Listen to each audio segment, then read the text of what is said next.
1 जून 2024 को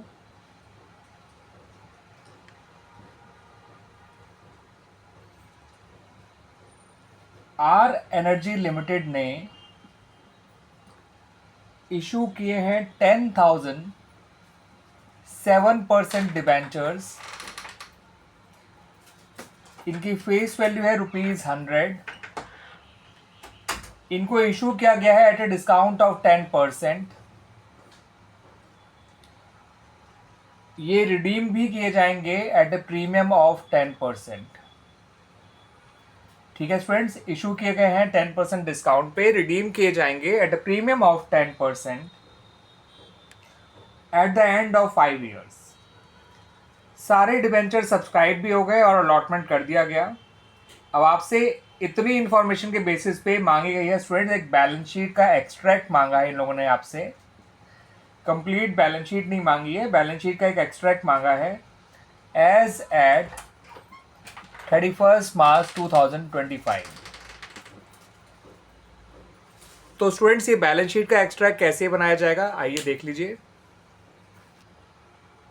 उससे पहले स्टूडेंट्स आप जो है एक नोट्स टू अकाउंट्स बना लीजिए। उसके अंदर आपको पहला नोट्स टू अकाउंट बनाना है रिजर्व एंड सरप्लस का। इसके अंदर आपको balance in statement of P&L show करना है, जो कि होगा कितना मैं समझाता हूं आपको स्टूडेंट्स। ये आपने जो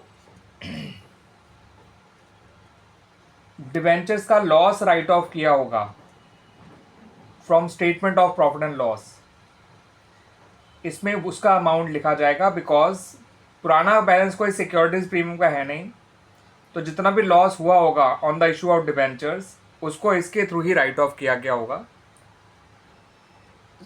balance in statement of profit loss का पुराना बैलेंस भी नहीं है कोई भी, तो जितना लॉस राइट ऑफ किया जाएगा उतना ही बैलेंस जो है स्टेटमेंट ऑफ P&L का आएगा, एंड वो एक नेगेटिव बैलेंस होगा क्योंकि स्टेटमेंट ऑफ P&L हमारा डेबिट हो रहा है उस लॉस को राइट ऑफ करने से। और लॉस है कितना? लॉस होगा स्टूडेंट्स, ये होगा loss on issue of debentures. ठीक है स्टूडेंट्स, तो ये लॉस होगा रुपीज, डिबेंचर्स की जो टोटल फेस वैल्यू है वो है ₹10 लाख। इसका डिस्काउंट निकल के आएगा 10% 1 लाख, प्रीमियम रिडम्पशन निकल कर आएगा 10% 1 लाख, तो टोटल लॉस होगा ₹2 लाख। तो ये 2 लाख नेगेटिव शो किया जाएगा। ठीक है स्टूडेंट्स, अगला नोट्स अकाउंट आप जो बनाएंगे वो बनाएंगे लॉन्ग टर्म बोरोइंग्स का। इसके अंदर आप उन डिबेंचर्स को शो करोगे 7% डिबेंचर्स, और यहां पर आप उनकी total face value ₹10 lakh show करोगे। अगला नोट्स अकाउंट आप बनाएंगे अदर लॉन्ग टर्म लायबिलिटीज का। इसके अंदर आप premium on redemption of debentures को शो करोगे, जो कि होगा ₹1 लाख। ठीक है स्टूडेंट्स, ये देख लीजिए। चौथा और आखिरी नोट्स टू अकाउंट्स आप बनाएंगे बैंक का। ये कह लीजिए कैश एंड कैश इक्विवेलेंट्स का। उसके अंदर आपको लिखना है कैश एट बैंक, ये होगा ₹9 लाख। डिबेंचर्स इशू करके जितना पैसा कंपनी के पास आया हुआ है। ठीक है स्टूडेंट्स, तो ये 4 आपको नोट्स टू अकाउंट बनाने हैं। पहला रिजर्व एंड सरप्लस का, दूसरा लॉन्ग टर्म बोरोइंग्स का जिसके अंदर आपको डिबेंचर शो करने हैं। रिजर्व सरप्लस में आपको स्टेटमेंट ऑफ प्रॉफिट लॉस का डेबिट बैलेंस शो करना है। ठीक है स्टूडेंट्स, तीसरा नोट्स अकाउंट आपने बनाया अदर लॉन्ग टर्म लायबिलिटीज का, उसके अंदर आपको प्रीमियम रिडम्पशन और डिबेंचर शो करना है। चौथा नोट्स अकाउंट आप बना रहे हैं कैश एंड कैश इक्विवेलेंट्स का, जिसके अंदर आपको कैश एट बैंक को शो करना है। अब बैलेंस शीट कैसे बनेगी वो देख लीजिए। इसमें आप स्टूडेंट्स सबसे पहले ऊपर कंपनी का नाम लिखेंगे आर एनर्जी लिमिटेड, फिर लिखेंगे बैलेंस शीट, ब्रैकेट में एक्सट्रैक्ट लिख दीजिएगा, फिर लिखेगा एज एट 31 मार्च 2025। फिर आपको 3 कॉलम बनाने हैं, पहला पर्टिकुलर का, दूसरा नोट नंबर का, तीसरा अमाउंट का।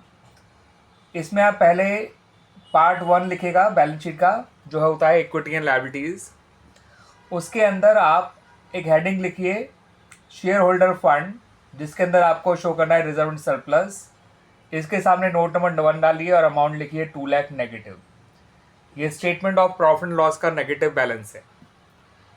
फिर आप एक हेडिंग डालिए नॉन करंट लायबिलिटी, उसके अंदर लिखिए लॉन्ग टर्म बोरोइंग्स। ठीक है स्टूडेंट्स, और इसके आगे नोट नंबर 2 डालिए और यहाँ डिबेंचर्स की फेस वैल्यू लिखिए ₹10 लाख। फिर आप अगला लिखिए नॉन करंट लायबिलिटी के अंदर ही अदर लॉन्ग टर्म लायबिलिटीज, इसका नोट नंबर 3 लिखिए और यहाँ पे प्रीमियम ऑन रिडम्पशन और डिबेंचर्स का अमाउंट आएगा। फिर आप टोटल कर दीजिए, ये टोटल आएगा 9 लाख। ठीक है स्टूडेंट्स, अब क्या करना है आपको, अब आपको पार्ट 2 बनाना है एसेट्स बैलेंस शीट का। ठीक है, सेकंड पार्ट जो होता है वो आपका एसेट्स है। इसके अंदर एक हेडिंग डालिए करंट एसेट्स, उसके नीचे लिखिए कैश एंड कैश इक्विवेलेंट्स। इसके आगे नोट नंबर 4 डालिए और यहाँ अमाउंट डालिए 9 लाख। ये 9 लाख वो अमाउंट होगा जो आपको रिसीव हुआ है फ्रॉम द शेयर होल्डर्स। ठीक है,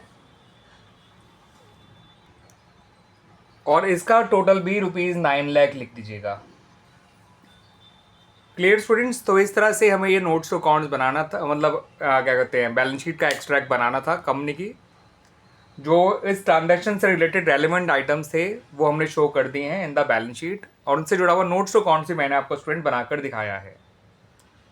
ठीक है स्टूडेंट्स, एंट्रीज हमसे मांगी नहीं गई थी, दैट्स वाई मैंने एंट्रीज बनाई नहीं है, वरना एंट्रीज बनाई जाती है तो 3 एंट्रीज बनाई जाती। पहली 2 एंट्रीज बनाई जाती for the issue of debentures, और तीसरी एंट्री बनाई जाती for writing of the loss on issue of debentures. और ये बात याद रखिएगा, जब भी डिबेंचर्स डिस्काउंट पे इशू होते हैं, उनका रिडीम प्रीमियम पे किया जा रहा होता है, तो आपको loss on issue of debenture account he open करना है इन द बुक्स। ठीक है, और उस लॉस के अंदर discount on issue of debentures as well as premium on redemption of debentures दोनों को मिलाकर लिखना होता है। Clear students?